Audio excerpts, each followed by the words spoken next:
Welcome to this quick overview of Forsaken, an expandable card game for 2 players. Forsaken is a game that is easy to learn, but is rich with strategy and complexity for you to discover.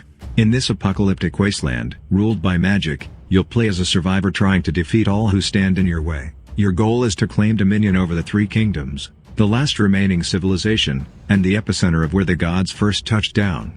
Each kingdom in the wasteland has a friendly side, which you control, and an enemy side, which your opponent controls. Each player begins the game with a tower on their side of each kingdom. Each tower begins at 10 faith. Your goal is to reduce 2 out of 3 of the enemy towers to 0 faith. You'll accomplish this by attacking your opponent's towers with your followers, playing devastating decrees to push your advantage and prevent your opponent from mounting a good offense, and enhancing your army with blessings from the gods themselves. If you get into a bind, a miracle may end up saving you from the jaws of defeat. There are 5 gods in the game: Strife, Lord of War; Occult, God of Mysticism; Contagion, God of Decay; Grandeur, God of Glory; Infestation, God of Growth. Each card in the game has an allegiance to one of these gods. Altars are the currency of the game, and the key to convincing followers to join your cause in a kingdom. Each of the 5 gods in the game has their own distinct altar that can be used to play cards and use abilities associated with that god. Each turn, you can build 1 altar in each of your kingdoms. If you have 5 altars in a given kingdom, and have not already built an altar in that kingdom for turn, you may upgrade one of those altars to a temple. A temple can provide devotion for any god. Each kingdom has a limit of any combination of 5 altars and temples, 3 followers, and 3 kingdom-wide blessings. Each card has a devotion cost, which indicates how many altars are required to play the card from your hand. In order to do so, you must exhaust the altars specified in that card's devotion cost. Exhausted altars cannot be used to provide devotion again until they become refreshed. The kingdom in which you pay a card's devotion cost is where its effect will happen, so you must choose where to build your altars wisely. Each god has a unique effect that you can activate by paying 2 devotion of that god. This is called channeling a god. Followers. Each follower card has 6 important attributes. 1.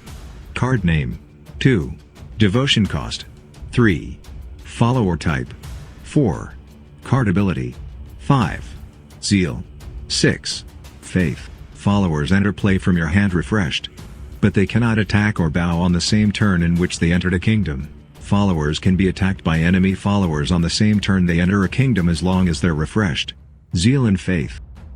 A follower's zeal number refers to how much faith it will cause an enemy follower to lose in battle. Both attacking followers and followers who are being attacked will cause the enemy follower to lose faith equal to their zeal. When a follower attacks an enemy tower, that tower loses faith equal to that follower's zeal. Followers stay in play until they're forsaken. This can happen when their faith falls to 0, or when a card forsakes them. A follower's faith number refers to how much faith they can lose before they are forsaken. When a follower is forsaken, it is placed into the discard pile, also known as the past. Attacking. Attacking with your followers is one of the easiest ways to cause the enemy tower to lose faith. You can only attack with 1 follower at a time, but you may attack with multiple followers per turn, and you may attack with the same follower more than once if you happen to refresh it. Followers can only attack enemy followers and towers in the same kingdom as them. In order to attack, choose which friendly follower you want to attack with, and which enemy follower, or tower, you want to attack with that follower. If your opponent has any refreshed followers in a kingdom, you cannot attack that kingdom's tower directly. You must first remove any refreshed enemy followers before you can attack that kingdom's enemy tower. If your opponent does not have any refreshed followers in a particular kingdom, you are free to attack their tower in that kingdom directly.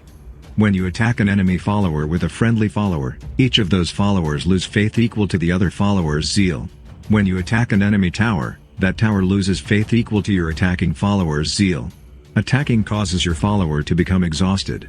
Exhausted followers cannot attack, use a bow ability, and importantly, they cannot be attacked by enemy followers. Decrees. Decree cards deliver powerful, one-time effects. When you play a decree, it is placed in the gate, so you can decide which follower your decree will target. After you play a decree, and it fulfills its effect, it is placed directly into the past. Blessings. Kingdom-wide blessings stick around and have long-lasting and powerful effects for as long as they remain in play. Kingdom-wide blessings affect the entire kingdom in which they are played. A kingdom can only hold 3 kingdom-wide blessings. Miracles. Miracles are a special type of card which are played face down and have a delayed effect. Miracles don't do anything when you first play them, and their effect remains a secret until your opponent performs the game action that is specified on the miracle card. Only then is it flipped face up. The main phase. During your turn you can take 6 distinct game actions. 1. Build an altar, or upgrade an altar to a temple, in each of your kingdoms. 2. Play a card from your hand in any kingdom in which you can satisfy its devotion cost. 3. Activate an ability of one of your followers. This may cause them to bow. 4. Channel a god. 5. Attack with one of your friendly followers. 6. Concede any of your kingdoms. You may perform these actions in any order, and you may alternate back and forth between different actions multiple times. During your refresh phase, which occurs at the start of your turn, all of your exhausted cards become refreshed, and you draw a card from the top of your deck. How to begin the game. One player will be randomly chosen to take the first turn of the game. The player who goes first draws 7 cards from the top of their deck. The player who goes second draws 8 cards. The Mulligan Phase. After each player draws their hand, they will have the option to choose which cards to keep and which cards to shuffle back into their deck.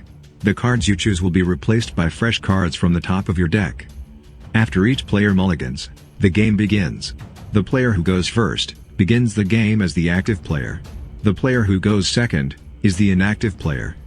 The active player is the only player who can take game actions. As the inactive player, the only action you can make on your opponent's turn is decide which cards you'll discard or tribute when your opponent forces you to do so. You may also resolve the ability of a follower if it triggers on your opponent's turn. You can't play cards or take any of the 6 distinct main phase actions on your opponent's turn. Players will alternate taking turns as the active player, until one player is victorious. That concludes the tutorial. Now you're ready to play Forsaken. Thanks for watching. May the gods bless your kingdoms.